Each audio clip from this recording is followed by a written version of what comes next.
সম্প্রতিকালে আরজিকর হাসপাতালে ঘটে যাওয়া পোস্ট গ্র্যাজুয়েট পাঠরত তরুণী চিকিৎসকের নাটকীয় ধর্ষণ ও হত্যার প্রতিবাদে মোমবাতি হাতে মৌন মিছিল স্বরূপনগরে।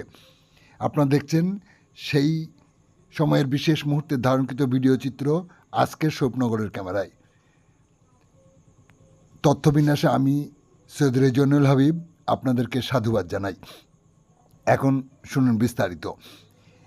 এই মিছিল শুরু হয় জনবহুল স্বরূপনগর বাস স্ট্যান্ড থেকে। দীর্ঘ পথ অতিক্রম করে এলাকায় সুশীল সমাজ স্বরূপনগর থানা চত্বরে পৌঁছায়। সেখানে প্রতিনিধিমূলকভাবে স্বরূপনগর থানার ভারপ্রাপ্ত আধিকারিকের নিকট লিখিতভাবে এই নরকীয় হত্যাকাণ্ডের বিচার চেয়ে স্মারকলিপি তুলে দেয়।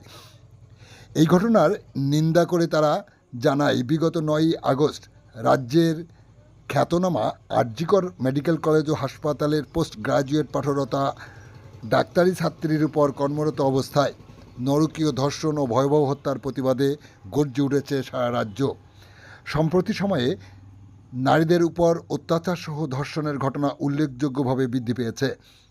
সারা দেশের মধ্যে নারীদের উপর ঘটে যাওয়া অত্যাচারের নিরিখে পশ্চিমবঙ্গ প্রথম সারিতে অবস্থান করছে বলে তারা দাবি করেন।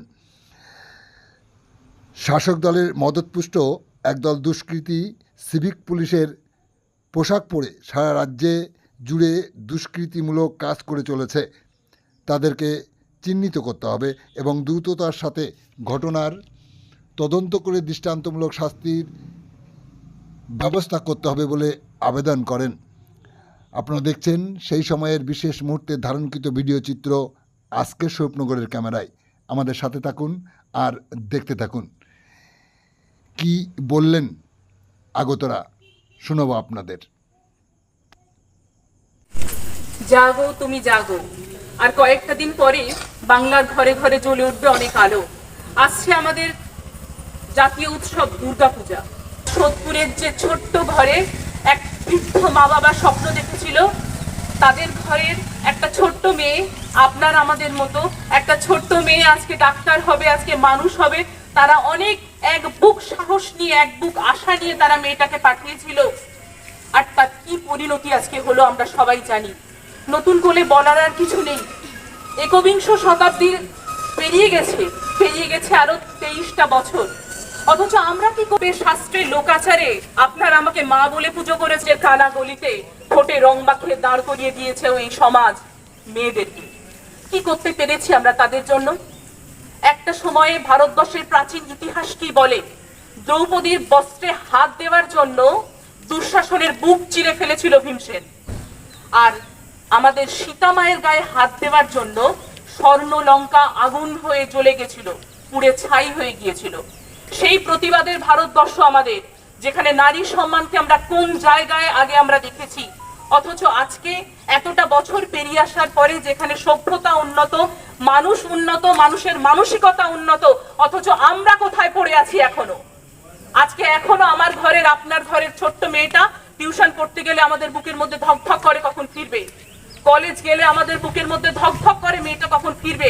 ঠিক আছে তো সে? হস্টেল গেলে মনে হয় হস্টেলে বেঁচে আছে তো সে?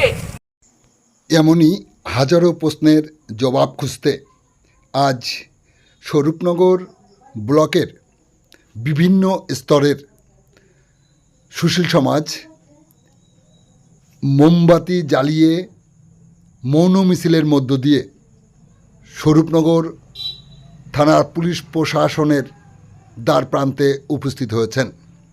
তাদের দাবি, আর যেন একটি ফুলও ঝরে না যায়, আর যেন ঝরে না যায় আমাদের কোনো প্রাণপ্রিয় সন্তান। এরকমভাবে আমরা আর ঝরতে দিতে পারি না। আর যে ঘটনা ঘটেছে তার পুলিশি তদন্তের মধ্য দিয়ে দোষীদের চিহ্নিত করে চরম শাস্তির দাবি জানিয়ে তারা স্বরূপনগর থানার পুলিশ প্রশাসনের কাছে পৌঁছায়। আপনারা দেখছেন সেই সময়ের বিশেষ মুহূর্তের ধারণকৃত ভিডিও চিত্র আজকের স্বরূপনগরের ক্যামেরায়।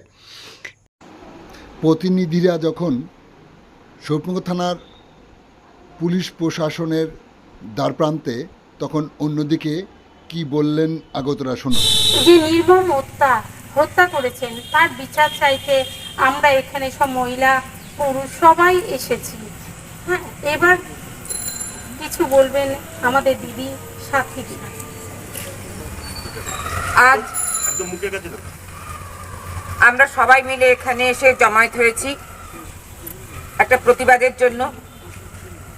গত 9 তারিখে আরজিকর মেডিকেল কলেজে এমডি পাত্রতা ছাত্রীর ওপরে 36 ঘন্টা ডিউটি করার পরে তার ওপরে যে নারকীয় অত্যাচার করা হয়েছে, যেভাবে তাকে মেরে ফেলা হয়েছে, তার প্রতিবাদ করার জন্য আজকে আমরা সবাই মিলে এখানে মৌন মিছিল করে মোমবাতি নিয়ে এসে জড়ো হয়েছি।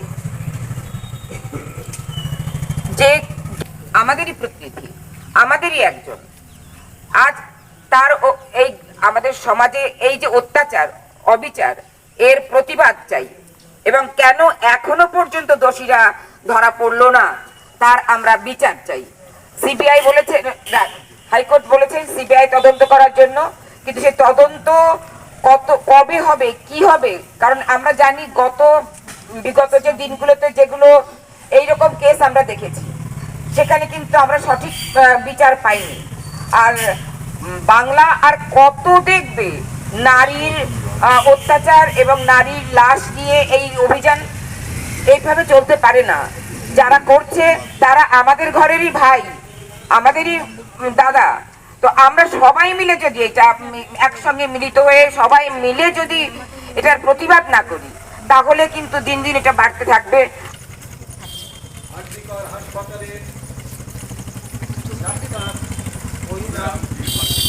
যেভাবে অত্যাচার করে খুন করা হয়েছে, যেন জিনিসবিহীন ঘটনা ধামা চাপা দেওয়ার জন্য শাসক দল অতপ্রতভাবে চেষ্টা করছে। ইতিমধ্যে মহামান্য হাইকোর্ট সিবিআই তদন্তের দাবিতে